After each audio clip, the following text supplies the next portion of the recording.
Hello everyone, hope you all are doing well. So today I'm back with another process video inspired by my oracle cards.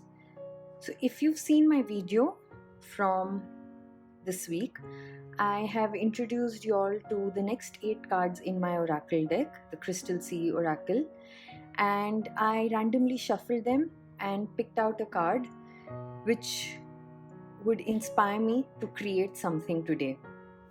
So the card that I got was Forgive, and I think it's quite significant because in the recent past, since a few weeks, this has been quite a predominant topic or theme that I have spoken about, especially with my friends, and just been practicing a lot.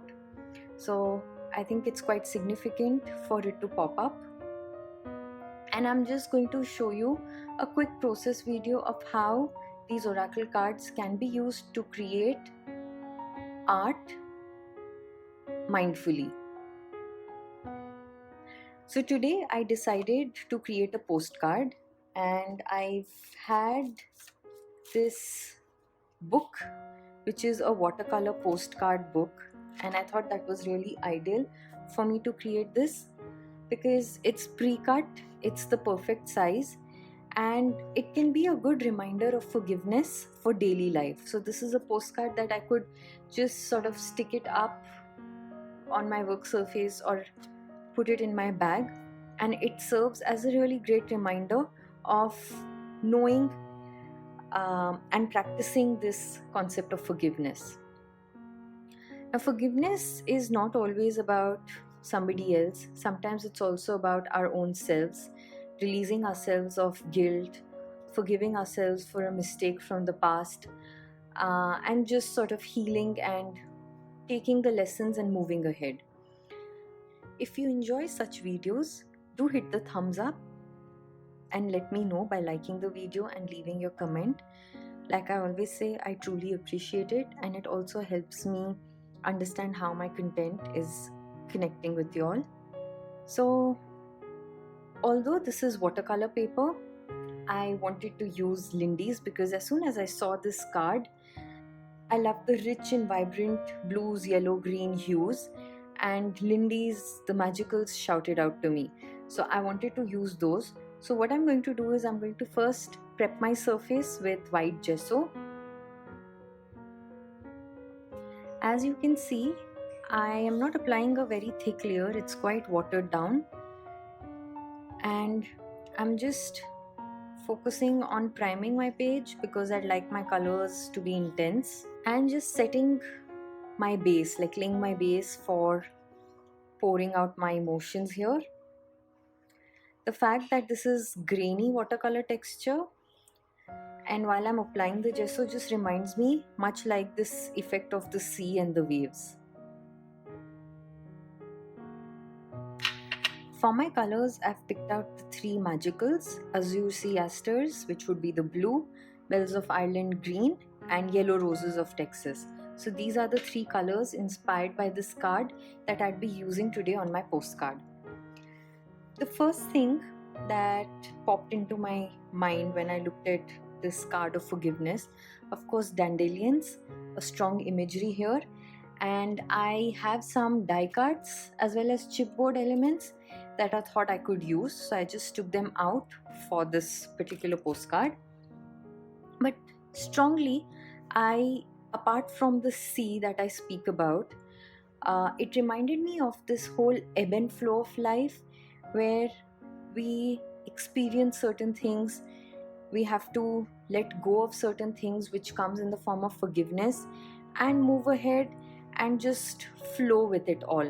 So water to me spoke in this way for this particular card.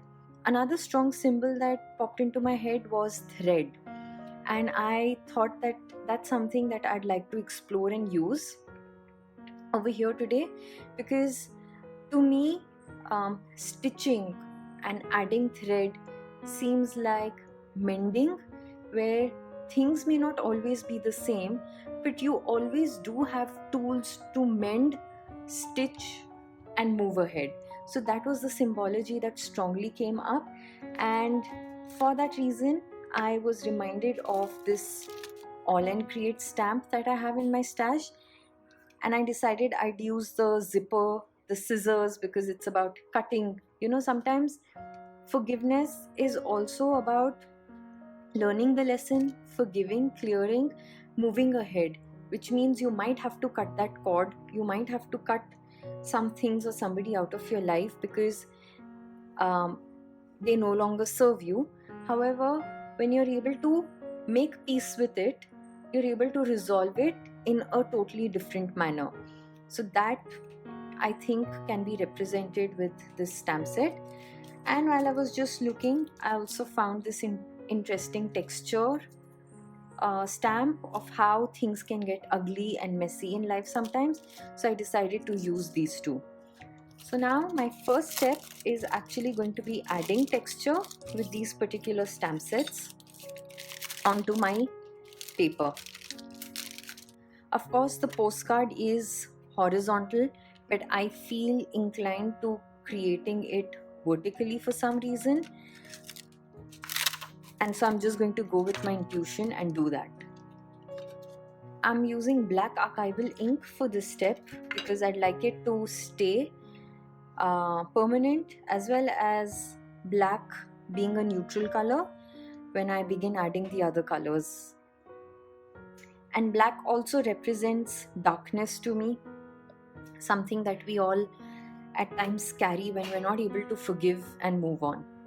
So just randomly, I'm going to begin stamping and adding this texture with not much thought, but just very, very randomly here and there. Some places light, some places dark. And I'm also going to alternate between vertical and horizontal.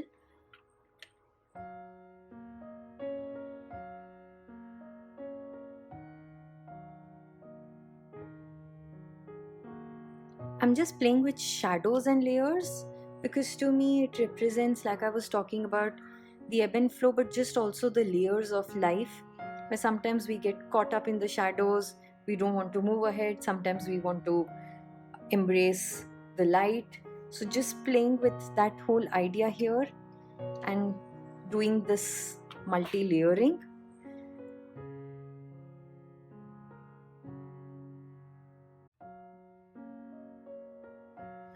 So again, I'm not stamping the entire image, I'm just touching it at places to get these lines, at a few places those checks, just building around the existing stamp composition that I have, because that will form all of my wonderful layers and also give me this random thread-like structures, messy fabrics, sometimes the threads pull out, and I think I quite like that. Also, I'm going to go in with this messy script stamp because it adds some language, although it's not readable or comprehensible, but it just brings in the element that I really like. And usually in my art, I love using this particular stamp set because of the beautiful texture that it adds. So since it's archival ink, it dries quite instantly, and I'm happy with my stamping layer that kind of broke this blank page, added all the layers, the textures, and the symbology that I was speaking about earlier.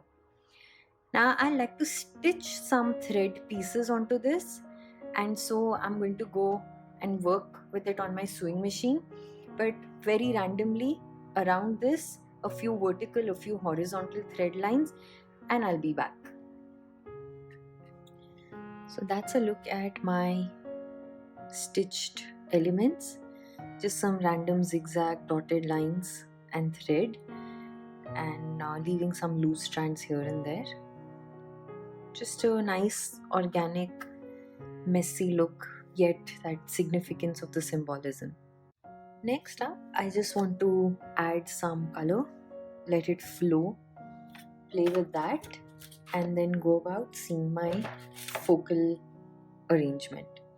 So I'm just going to use my mini mister And for this reason, like I said, I quite enjoy using the magicals because it helps me just add color and flow with it.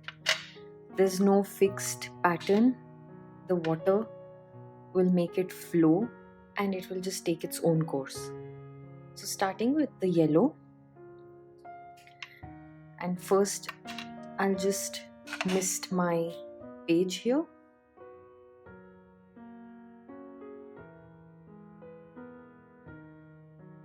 Just letting this flow with water, and before I go in with my next color, I'm going to dry this so that the yellow stays when I go in with my second colors.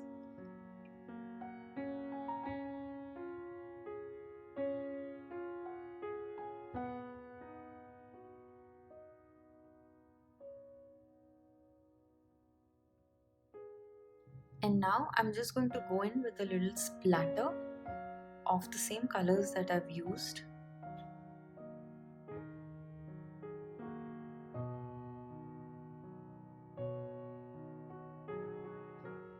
Next, I'm just going to add a little white splatter, and that will help pop up all the colors even more. So I'm just using some acrylic ink here.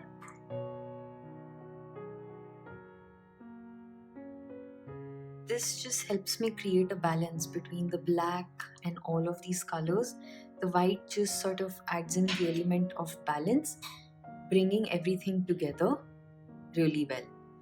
With that, my background coloring is done, and all I now need is my focal element. And for that, I can just use these white die cut dandelions here to add my focal to this small mini little postcard. With all the layers and the stamping, I don't feel the necessity to add anything else, not even the chipboard. I think this should just do the trick. However, I do definitely need a sentiment or something, and then my postcard is going to be complete. So I'm just going to glue my dandelions down onto the page.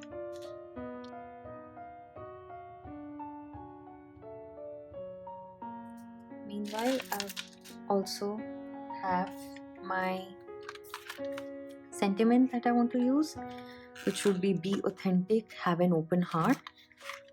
So I'm going to distress the edges of these stickers with black ink so that when I glue them down, they pop up, and these speak to me in terms of this whole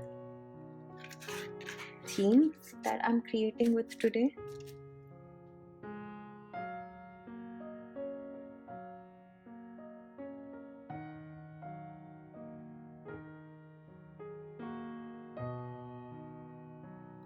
And with this pearl pen, I'm just going to add a few highlights, some pearl dots here and there.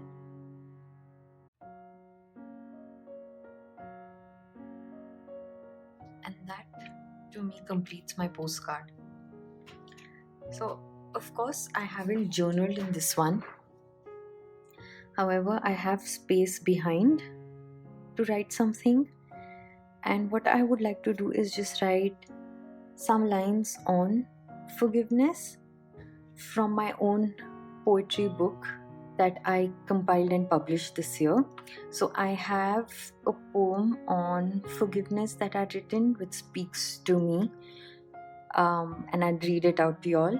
Forgive not for they asked an apology, for you need to let go and heal.